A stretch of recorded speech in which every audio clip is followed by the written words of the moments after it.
Bonjour, nous allons poursuivre les notions sur la géométrie analytique avec la distance entre un point et une droite. Donc, la distance, vous prenez en note le titre. Donc ici, la distance entre un point et une droite.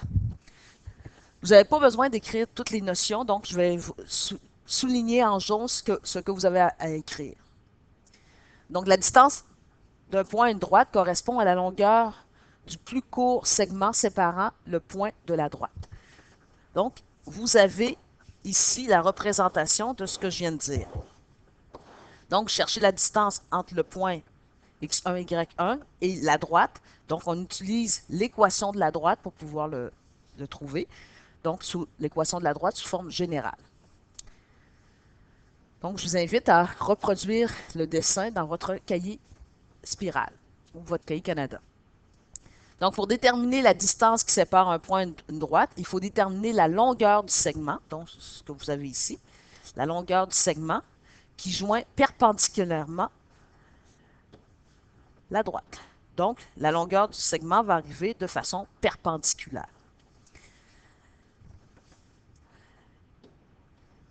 On va y aller avec un exemple tout de suite. Donc, vous avez l'équation de la droite, y est égal à 3x moins 4. Vous avez le point qui est 4 moins 1, donc se trouve dans le cadran 4. Donc, si on a une équation, comme vous voyez, donc ça aussi c'est à reproduire. Vous avez votre droite. Vous connaissez l'équation de la droite. Ce qu'on a fait, on avait y est égal à 3x moins 4. Ce qu'on a fait, on a fait moins y de chaque côté. Donc, ça fait 3x moins y moins 4 égale à 0. Donc, on travaille toujours sur la forme générale pour trouver la distance entre un point et une droite. Donc, première chose à faire, donc ici, peut-être noter, ça c'est x1, y1. Okay? Donc, 1, vous écrivez la formule. 2, donc A c'est 3, donc A est égal à 3, B est égal à moins 1 et C est égal à moins 4. Donc, on remplit ça.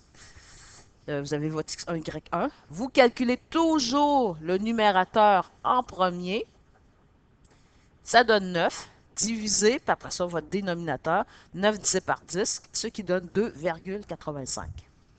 Il y a quelque chose de nouveau, je ne sais pas si vous avez remarqué, deux petites barres.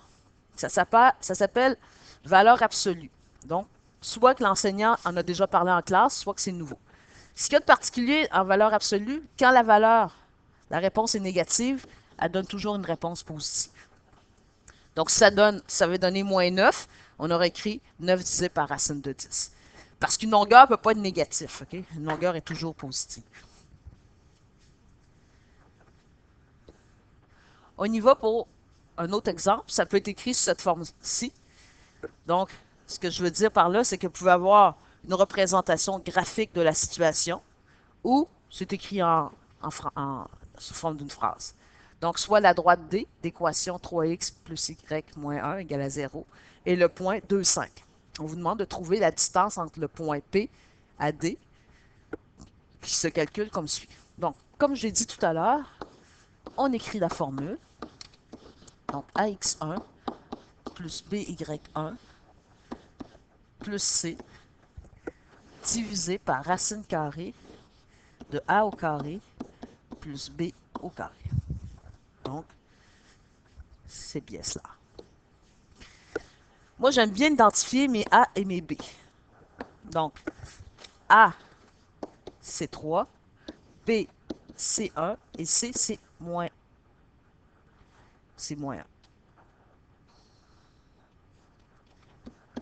Et vous avez le point 2, 5. Encore là, j'aime bien écrire x1, y1 pour comme ça va mieux. Donc, D va être égal 3 fois 2 plus 1 fois 5. J'ai oublié de mettre un petit 1 ici. Plus C, mais comme C est négatif, je vais marquer moins 1. Divisé par racine carrée de 3 au carré plus 1 au carré. Je calcule le numérateur, donc je prends ma calculatrice. Tac,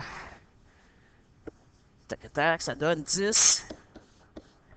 Ici, ça fait racine de 10. Je calcule l'intérieur de mon radical. Donc, 10 en valeur absolue, ma réponse est positive. Donc, je fais 10 divisé par racine de 10. Ça donne environ 3, quelque chose. J'ai pas de calculatrice avec moi, là.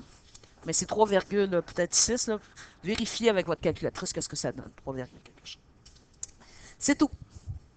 Donc, la vidéo est terminée. Je vous invite à aller faire les exercices qui correspondent à cette vidéo. Donc, vous avez juste à continuer votre quête et voir le travail que vous avez à faire.